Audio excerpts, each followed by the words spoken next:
गुरुर्ब्रह्मा गुरुर्विष्णु गुरुर्देवो महेश्वर गुरु साक्षात् परब्रह्म तस्मै श्री गुरुवे नमः। ज्ञानमूलं गुरुमूर्ति पूजामूलं गुरुपद मंत्रमूलं गुरुवाक्य मोक्षमूलं गुरुकृपा।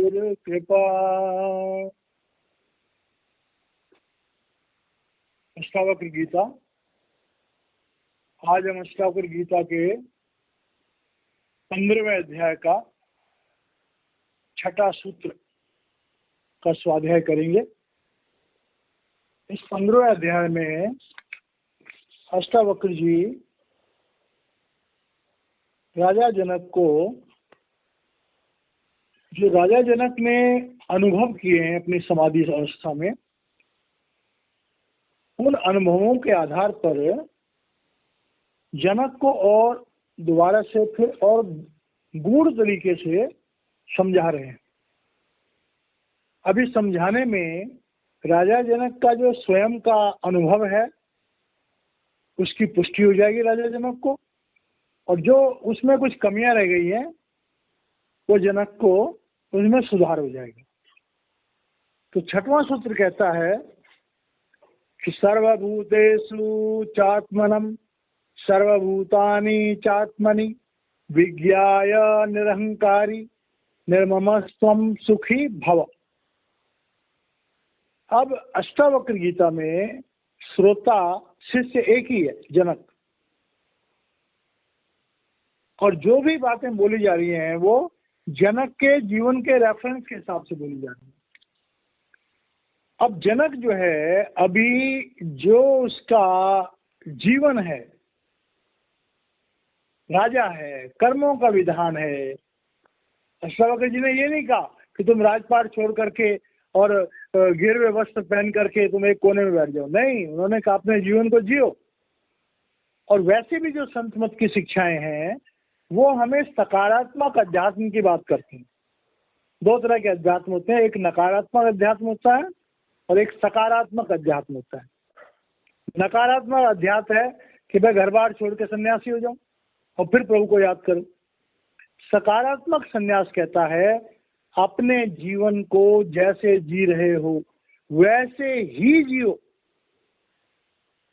क्योंकि जो हमारे प्रारब्ध कर्म हैं उनको भोगना अति आवश्यक है, नहीं तो प्रभु का विधान जो है वो डिस्टर्ब हो जाता है। महापुरुष जब दुनिया में आते हैं तो वो परमात्मा के विधान को नहीं छेड़ते। तो जनक को जो अपने जीवन में वो कर्म कर रहा है, व्यवहार कर रहा है, तो उन व्यवहारों में उसको क्या सोच होनी चाहिए उसकी। और ये खाली जनक के लिए नहीं, हम सब के लिए। जो भी भाई बहन सत्संग को सुन रहे हैं, मेरी उनसे प्रार्थना है कि एक एक लफ्ज को अपने जीवन से कंपेयर करो। तो इस सत्संग को सुनते सुनते ही हमें बहुत लाभ हो जाएगा। अष्टावक्र जी कह रहे हैं सर्वभूतेषु चात्मनः, कि भाई जितना भी ये संसार है, जितने भी प्राणी हैं, जितने भी जीव हैं, प्रभु की जितनी रचना है उन सब में जो है वो आत्मा का निवास है। बिना आत्मा के, बिना आत्म शक्ति के संसार में कोई भी चीज अपने अस्तित्व में नहीं रह सकती, खत्म हो जाएगी, नाश हो जाएगी। वो जो ये संसार बना है 5 भूतों से, पृथ्वी तत्व, जल तत्व, अग्नि तत्व, वायु तत्व, आकाश तत्व। अगर ध्यान से देखो, क्या मिट्टी, पानी, अग्नि, वायु एक साथ रह सकती है? नहीं रह सकती। तो आकाश तत्व के साथ जब आत्म तत्व जुड़ता है तो ये चारों तत्व एक साथ रहते हैं, और जब आत्म तत्व निकल जाता है तो ये चारों तत्व जो है वो नाश हो जाते हैं, अपने वास्तविक रूप में चले जाते हैं। तो कह रहे भाई जनक तुम इस बात को भी याद रखो कि परमात्मा के जो अंश हैं, जिन्हें हम आत्माएं कहते हैं, उनके द्वारा ये संसार चलायमान है। और सर्वभूतानि चात्मनि, और जितने भी ये जीव हैं, जितनी भी क्रिएशन है, क्योंकि उसमें आत्मा है और आत्मा परमात्मा का अंश है, तो असल में क्या हुआ कि आत्मा में ही सब समाये हुए। मतलब परमात्मा की सृष्टि, परमात्मा का स्वयं का रूप ही अनामी देश से लेकर के और इस पिंड तक के देश का, ये प्रभु के अपने ही रूप का फैलाव है। जब हमें आत्मज्ञान हो जाता है तब हमें दिखाई देता है कि सब प्रभु ही प्रभु है, सब प्रभु ही प्रभु है, प्रभु के अलावा कुछ भी नहीं है। अब ये कोई लफ्जों का मजमून नहीं है, ये अनुभव का मजमून है। अब क्या कहें, विज्ञाय, ये बात लफ्जों से नहीं, ये बात अंतर से होगी। और अंतर से क्या होगी, जब जनक ने अपने आत्मज्ञान का अनुभव अष्टावक्र जी को बताया था तो ये बात उसने भी कही थी, मैं महसूस कर रहा हूं कि सारा ब्रह्मांड मेरे अंदर है। जब वो समाधि में थे, उस अवस्था का वर्णन कर रहे थे, तो उसी को यहाँ रिपीट कर रहे हैं कि अगर इंसान जान जाए कि प्रभु की ही सारी रचना है, मैं बोल के तो कुछ भी नहीं है, मैं बोल के आत्मा है और आत्मा भी परमात्मा का अंश है, तो निरंकारा निर्ममस्वम सुखी भव। तो फिर उसके बाद तुम्हारा अहंकार कहां से आ गया? अहंकार का मतलब होता है अहम आकार, स्वयं को शरीर समझना ही अहंकार है, स्वयं को प्रभु से अलग समझना ही अहंकार है। और निर्ममस्तम, अब ये मोह है हमारा, ममता है, तो ममता किस बात से होगी? ममता तो तब होती है कि जब हम स्वयं को आकार समझते हैं। तो अहंकार और ममता दोनों जुड़े हुए आपस में।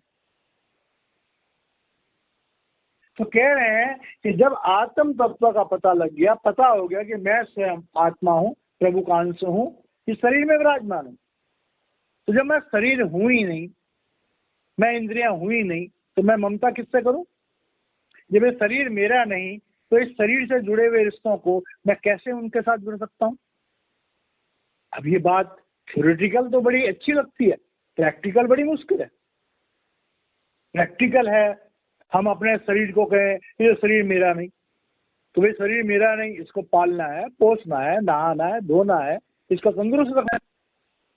और शरीर से जुड़े हुए हमारी पति पत्नी है, बच्चे हैं। कल को हम कह दें कि भाई मैं शरीर नहीं हूं, तो फिर मैं पत्नी का पति कहां से हो गया?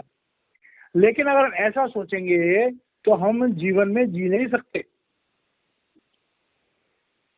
और यही कारण है, एक बारी की बात है, मेरे गुरुदेव संदर्शन सिंह जी महाराज फरमाया करते थे कि उनके गुरुदेव हजूर बाबा सावन सिंह जी महाराज, तो कई अच्छे शिष्य जो थे तो सावन सिंह महाराज जी से कहा करते थे, महाराज जी हमें आत्मज्ञान की अवस्था में पहुंचा दो, हमें आत्मज्ञान की अवस्था में पहुंचा दो। तो महाराज जी कहते थे अच्छा अच्छा। तो एक बार रात का समय था, कुछ ऐसे ही शिष्य बैठे हुए थे, मेरे गुरुदेव भी बैठे हुए थे। तो कुछ लोगों ने बड़ी जिज्ञासा करी, महाराज जी आप हमें आत्मज्ञान दिला दो। तो महाराज जी एकदम बड़े जाहो जलाल में आके कहे, महाराज जी कहते हैं, पंजाबी बोला करते थे, तो तुसी की चाहते हो कि ਤੁਹਾਡਾ ਘਰ रुल जाए, ਤੁਹਾਡੇ बच्चे अनाथ हो जाए, रोटी कौन खिलाएगा?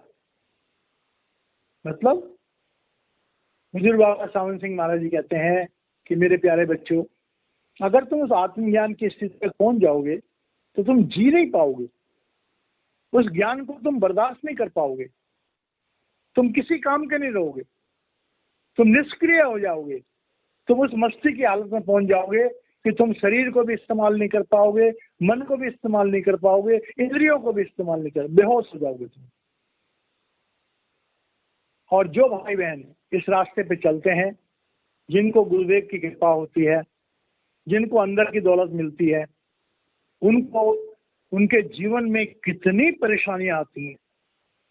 जब उन्हें ये पता लग जाता है शरीर मेरा नहीं, तो वो शरीर को ऐसे ट्रीट करते हैं जैसे किसी भिखारी को ट्रीट करते हैं। न वो अच्छे कपड़े पहनते हैं, कहते हैं शरीर को अच्छे कपड़े पहनाने की क्या जरूरत है, तो मुर्दा है, मुर्दे पे कफन डालो, मतलब उल्टा सीधा जैसा मिले पहन लो। इसका कहना ये नौकर है, इसको मलाई खिलाने की क्या जरूरत है, सूखी रोटी खिलाओ उसको। तो जब ऐसा व्यवहार बन जाता है तो वो इंसान अपने जीवन में बिल्कुल ऐसी अवस्था में पहुंच जाते हैं कि लोग उसे समझ नहीं पाते। एक होता है भिखारी और एक होता है फकीर। भिखारी होता है वो बेचारा दाने दाने के लिए तरसता है, फकीर होता है जो 3 लोग की दौलत को ठोकर मार देता है। तो रूहानियत की सच्ची समझ जिसको आती है उसका फिर जिंदगी में जीना बड़ा मुश्किल काम है। उससे कोई संपर्क रखना ही नहीं चाहता, उसके नजदीक आते हुए लोग डरते हैं।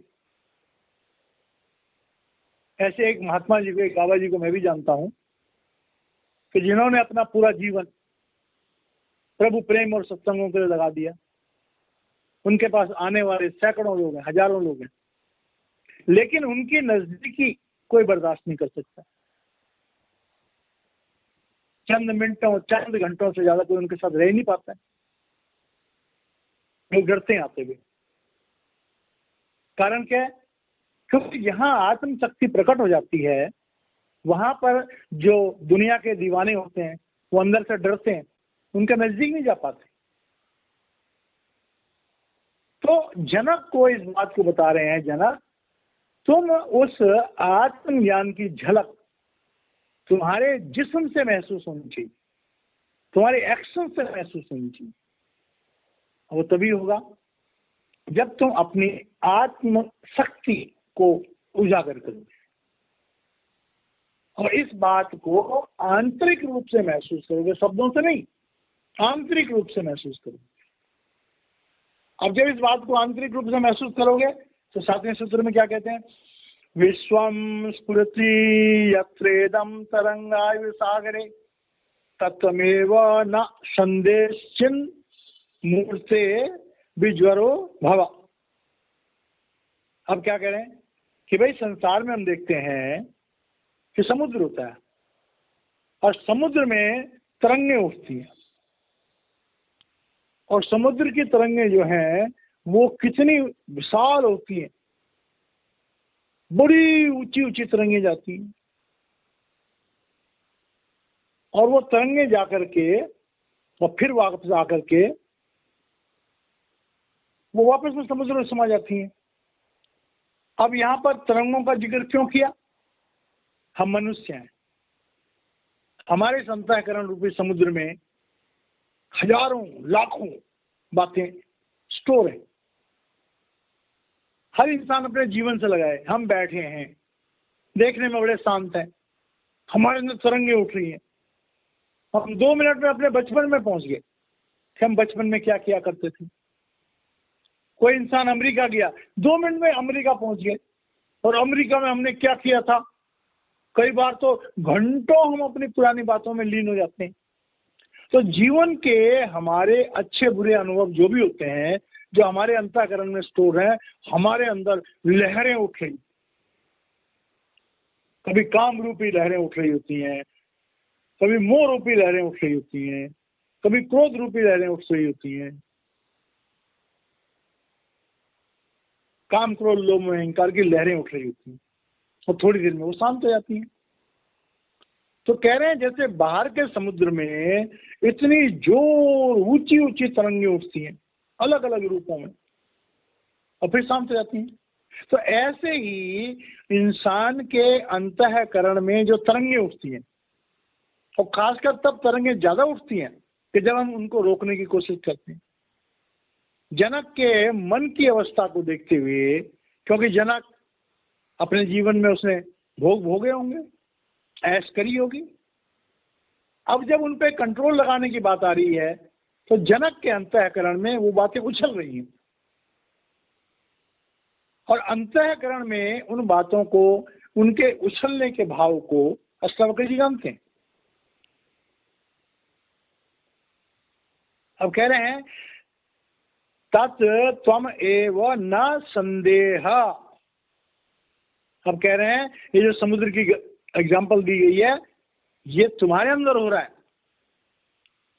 मतलब कि मैं देख रहा हूं कि तुम्हारे मन में तरह तरह की तरंगें उठ रही, कि समुद्र में तरंगें उठती हैं और तरह तरह की तरंगें उठ रही हैं। हम सत्संग में बैठे होते हैं, सत्संग चल रहा होता है, हमारे अंदर कई तरंगें उठती हैं। पूरे सत्संग में हम अपने घर भी हो आए, बाजार भी हो आए, सब जगह हो आए। इसी संदर्भ में एक छोटी सी कहानी आती है। गुरु नानक देव जी महाराज एक बार ऐसे देश गए, इस्लाम जहां पर बोलबाला था, जहां पर ऐसे इलाके में गए, तो वहां पर जो है लोगों ने कहा कि भाई तुम, वो तो सबको बराबर समझते थे, तो कहे तुम हिंदू मुसलमानों को बराबर नहीं समझते। उन्होंने कहा मैं तो सबको प्यार करता हूँ। तो कह रहे हैं चलो हमारे साथ नमाज पढ़ो। तो नानक देव जी ने कहा अच्छा चलो पढ़ते हैं। तो वहां चले गए। अब उनके साथ जो है एक काजी थे और एक और कोई बहुत बड़े मौलवी थे। अब नमाज पढ़ने के लिए गए मस्जिद में, तो दोनों नमाज पढ़ते रहे। गुरु नानक देव जी महाराज सीधे खड़े रहे, उन्होंने नमाज नहीं पढ़ी। तो जब नमाज खत्म हुई तो उन्होंने पूछा, काजी और मौलवी दोनों ने पूछा कि आपने तो नमाज पढ़ी नहीं, आप तो कहते हम सबको बराबर समझते हैं। कहता भाई मैं नमाज क्या पढ़ता, काजी साहब जो है वो तो घोड़े खरीदने के लिए गए हुए थे, वो तो पेशावर में घोड़े खरीद रहे थे, घोड़ों का मोल तोल कर रहे थे। और मौलवी साहब को अपने घर में अपनी नई ब्याई हुई जो घोड़ी का बच्चा था, डर था कि कहीं कुएं में ना गिर जाए।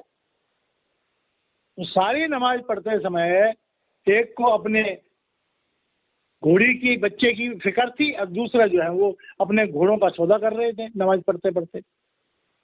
ऐसा एक संदर्भ आता है।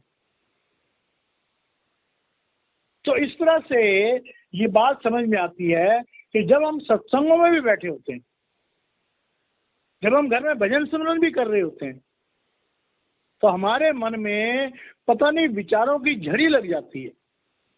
एक विचार, दूसरा विचार, तीसरा विचार, चौथा विचार। लोग देख रहे हैं कि हम भजन सिमरन कर रहे हैं, 1 घंटा हो गया बैठे बैठे, लेकिन 1 घंटे में हम अपने मन की तरंगों को भी नहीं रोक पाए, अपने मन की तरंगों को भी नहीं रोक पाए। तो ये संदर्भ जो है, इसमें किसी जो संदर्भ दिया जाता है वो सुनी सुनाई बात होती है, लेकिन ये बात बिल्कुल समझने वाली है कि कोई भी इंसान जब पूजा पाठ भी करता है तो क्या उसका मन सचमुच में शांत है, क्या उसका मन पूरे तरीके से उस प्रार्थना में, उस धार्मिक काम में, क्या उसका मन वही है। तो कई बार कहा जाता है कि इसमें संदेह है, हो सकता किसी का मन लग जाए, हो सकता किसी का ना लगे। तो कह रहे हैं कि अगर तुम ये समझ लो कि तुम चेतन आत्मा हो, तो तुम मन की इस बीमारी से विजरो भवा। तो कह रहे हैं कि जब तुम स्वयं को चिन्ह मात्र, अपने आप को चेतन आत्मा की तरह समझ लोगे, तो तुम्हें ये जो बीमारी है मन की, जो मन का रेस्टलेस रहने की बीमारी है, जो कहावत देते हैं कि पारा जो है कभी भी शांत नहीं होता, पारा कभी स्थिर नहीं होता, वो हिलता ही रहता है, ऐसा ही मन भी है, ये कभी भी स्थिर नहीं होता। तो मन की चंचलता को साधो। अष्टावक्र जी राजजनों को कह रहे हैं कि मन की चंचलता को साधो। जब तुम मन की चंचलता को साधोगे तभी जाकर के तुम्हारे हृदय में उठने वाली जो ये तरंगे हैं ये शांत हो। श्रद्धा स्व न आत्रा मोहम कुरुशुभो ज्ञान स्वरूपो भगवान आत्मा त्वं प्रकृते परः। अब ये बात जो है, क्योंकि पहले जो बात कही गई थी, अब इस बात को बड़े गहराई से समझा रहे हैं। अष्टावक्र जी कह रहे हैं कि हे तात, श्रद्धा करो, श्रद्धा करो, यहाँ इस जगत में मोह मत करो। श्रद्धा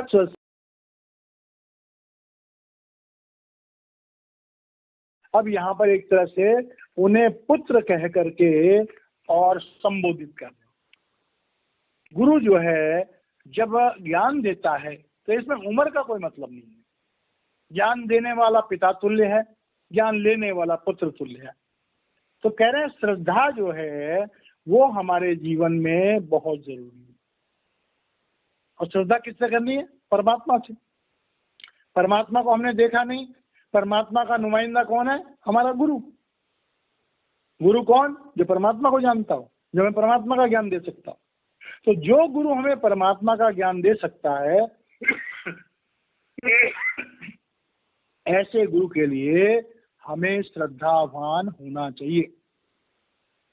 गीता में आता है श्रद्धावाना लभते ज्ञानम। जब तक हमें अपने गुरु के लिए श्रद्धा नहीं होगी तब तक हम उस ज्ञान को सही ढंग से नहीं हासिल करेंगे। और जब श्रद्धा होगी नात्र मोह कुरुसो भो, तब गुरु की कृपा से हमारी आत्मशक्ति जब प्रबल हो जाएगी तो हम मोह को त्याग पाएंगे। तो मोह को कब त्यागेंगे? जब हम लोभ को त्यागेंगे, जब हम काम को त्यागेंगे, जब हम क्रोध को त्यागेंगे, तब मोह को त्याग पाएंगे। ज्ञान स्वरूपो भगवान आत्मा। अब कह रहे हैं कि जब हमें ज्ञान हो जाता है, अज्ञान स्वरूप को मतलब होता है आत्म जागृति। जब हमें जान जाते हैं हम आत्मा है तो भगवान आत्मा, हमारी आत्मा जो हमारे अंदर विराजमान है, हमें वो प्रभु का रूप लगती है। तुम प्रकृति परा, हे पुत्र तुम आत्मा हो, परिपूर्ण परमात्मा का अंश हो, और आत्मा भी एक तरह से परिपूर्ण है। तुम इस बात को अब बड़े ध्यान से सुनो। प्रकृति परा, प्रकृति परा का मतलब होता है त्रिगुणातीत। तुम इन तीन लोकों में किसी भी लोक के प्राणी नहीं हो। आत्मा जो है वो प्रकृति के इन तीन लोकों में किसी की भी अंश नहीं है। आत्मा तो परमात्मा का अंश है। अब अगले सूत्र में कह रहे हैं गुण संवेष्टितो देहा तिष्ठति आयाति याति वा आत्मा न गंता न आगंता किम एनम अनुशोचती। अब कह रहे हैं कि गुणे संवेष्टितो, ये आत्मा जो है तीन गुण, रजोगुण तमोगुण और सतोगुण, और मन बुद्धि चित्त और अहंकार, और शरीर में 5 ज्ञानेंद्रिय 5 कर्मेंद्रिय। तो कहने में 3 गुण हो गए, मन बुद्धि चित्त और अहंकार हो गया है, और ये जो हमारे शरीर है, जो हमारी इंद्रियां हैं, इन्होंने आत्मा को लपेटा हुआ,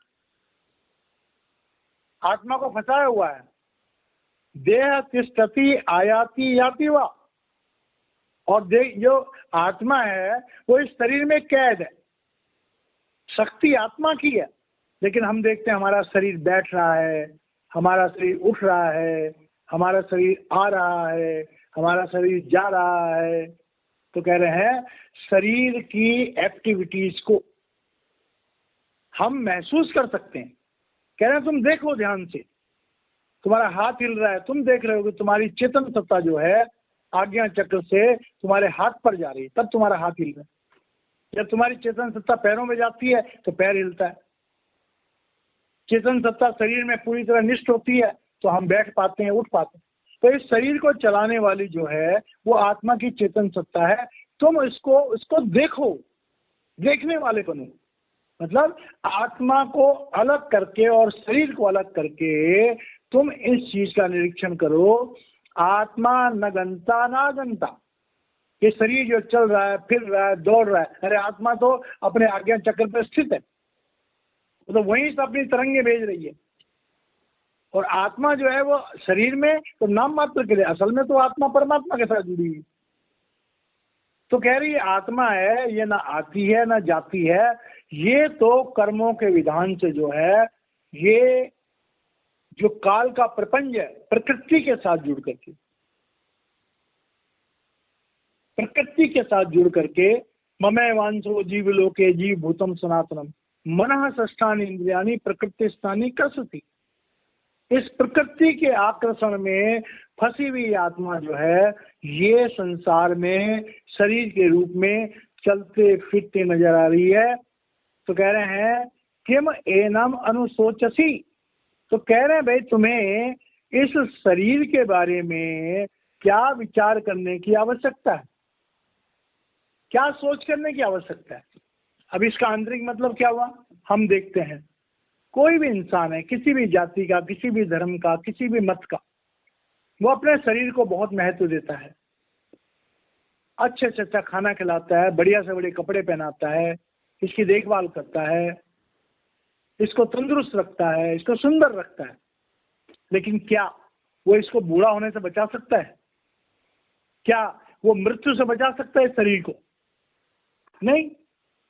तो कह रहे हैं भी तुम इस बात को समझो कि ये जो भौतिक संसार है इसमें भले ही हमारी आत्मा है, भले ही हमारा शरीर है, हमारी इंद्रियां हैं, ये सब कुछ जो हो रहा है ये एक ड्रामा है। प्रारब्ध कर्मों को भोगने के लिए संसार का जो ये सारा का सारा कौतक कहो, नाटक कहो, ये प्रभु ने जो रचा है तो ये चल रहा है, इसे भोगो और इसे सिर्फ एक दृष्टा मात्र से भोगो। जो हो रहा वो होता रहेगा। प्रारब्ध के हिसाब से सारी समस्याएं, सारी परेशानियां, सारी अच्छाइयां, सारी बुराइयां हमारे सामने आती रहेंगी, लेकिन तुम उसकी तरफ ध्यान मत दो, तुम तो अपनी चेतन सत्ता के साथ जुड़े रहो। आगे कहते हैं देहातिष्ठतु कल्पांतम गच्छतु अद्य वा पुनः क्व वृद्धि क्व च वा हानि स्तव क्षणमात्र रूपिण।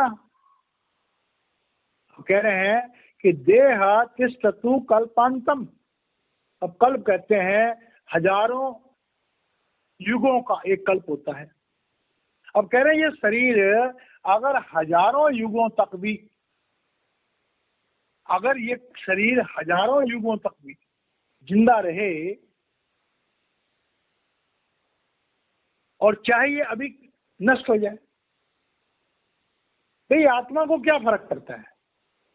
आत्मा का तो एक तरह से इस शरीर में कैद खाना है, आत्मा का तो इस शरीर में रहने का कोई औचित्य नहीं है, ना आत्मा इस शरीर में रहना चाहती है। ये तो प्रकृति का नियम है, कर्मों का विधान है कि आत्मा इस शरीर में रहने के लिए बद्ध है, मजबूर है अपने प्रारब्ध कर्मों को भोगने के लिए। तो कह रहे हैं आत्मा की सेहत पर कोई फर्क नहीं पड़ता, चाहे शरीर अविनाश हो जाए और चाहे ये शरीर जो है लाखों करोड़ों सालों तक चलता रहे। क्व वृद्धि क्वच वा हानि ही तव चिन्ह मात्र रूपेण। अब कह रहे हैं संसार में जितनी मर्जी तो वृद्धि हो जाए, कोई इंसान लाखों करोड़ों अरबों खरबों रुपया करे, बड़े बड़े रईस हैं जिनके पास लाखों करोड़ रुपया है, तो लेकिन क्या उन लाखों करोड़ों रुपयों में से एक फूटी कौड़ी भी वो इस दुनिया से लेके जा सकते हैं? नहीं लेके जाएंगे। तो कर्मों का विधान, अच्छे कर्म या बुरे कर्म जो उन्होंने किए उसका विधान लेके जाएंगे। अगर नेक कर्म हो गए तो उनको मोक्ष मिल जाएगा। तो ये बात अष्टावक्र जी इसलिए कह रहे हैं कि एक बहुत बड़ा राजा जब वैराग्य की तरफ जाता है, जब व्यक्ति की तरफ जाता है, तो उसे बहुत कुछ छोड़ना पड़ता है। एक आदमी जिसके पास कोई है ही नहीं उसके लिए विरक्ति बड़ी आसान है, लेकिन एक आदमी जिसके पास अनंत दौलत है, अनंत भोग है, अनंत ऐश्वर्य है, अनंत यश है, उसकी बेड़ियां कितनी मजबूत हैं। अब इस बात में एक बहुत गहरा राज है। वो इंसान धन्य है, उन पर प्रभु की बहुत कृपा है जिनके पास बहुत कम धन है, बहुत कम विद्या है, बहुत कम बल है, लेकिन संतोष है, आत्मज्ञान की चाह है, क्योंकि उनकी बेड़ियां कमजोर हैं, बड़ी जल्दी टूट जाएंगी। लेकिन जो इंसान बहुत रईस हैं, बहुत ज्यादा पढ़े लिखे हैं, बहुत ज्यादा यश जिनकी जिंदगी में है, उनके लिए इन बेड़ियों को काटना बहुत मुश्किल काम, बहुत मुश्किल काम। एक कहावत है इंग्लिश की, it is easy for a camel to pass through the eye of needle, but difficult for a rich man to enter the kingdom of God. कह रहे हैं सुई की नोक से एक ऊंट का गुजर जाना आसान है, लेकिन एक ऐसे इंसान का जिसके पास बहुत दौलत है और दुनिया में आसक्ति है, उसका प्रभु प्राप्ति करना बहुत मुश्किल का, बहुत मुश्किल का। और वैसे भी जब दौलत ज्यादा प्राप्त की जाती है तो उचित और अनुचित काम कई बार जाने अनजाने में, मजबूरी में करने पड़ जाते हैं। उस बड़ी दौलत को संभालने के लिए बड़ी परेशानियां होती हैं, लेकिन दौलत का लालच इंसान को उचित और अनुचित की जो समझ है उसको ढक देता है। तो इसलिए इस संसार में वो लोग मुबारक हैं जो साधारण जीवन जीते हैं, लेकिन उनकी जिंदगी में संतोष है और प्रभु प्रेम की चाह। तो इस सूत्र से हमें ये समझ आती है, अष्टावक्र जी समझा रहे हैं जनक को कि जनक, तेरा ये वैभव, तेरा ये राजपाट, जिसे संसार में तू बहुत बड़ी उपलब्धि समझता है, रूहानियत में ये बहुत बड़ी रुकावट है। तू अपने इस वैभव, इस राजपाट, इस मान सम्मान, इस यश को अपने अंतःकरण से निकाल, तब जाकर के तू रूहानियत को अपना पाएगा और वो आत्मज्ञान की अवस्था जो तुझे प्राप्त होती है उसमें तू स्थित रह पाएगा। तो इस तरह से ये 10वां सूत्र है 15वें अध्याय का। तो यहाँ पर जनक को सांसारिक व्यवहार कैसे करना चाहिए और अंतःकरण को कैसे धीरे धीरे साफ करना चाहिए, उसकी यहाँ पर सीख दी है। तो 10वें सूत्र में हम यहाँ पर आज वाणी को विराम देते हैं, बाकी का कल लेंगे। जय महाराज जी।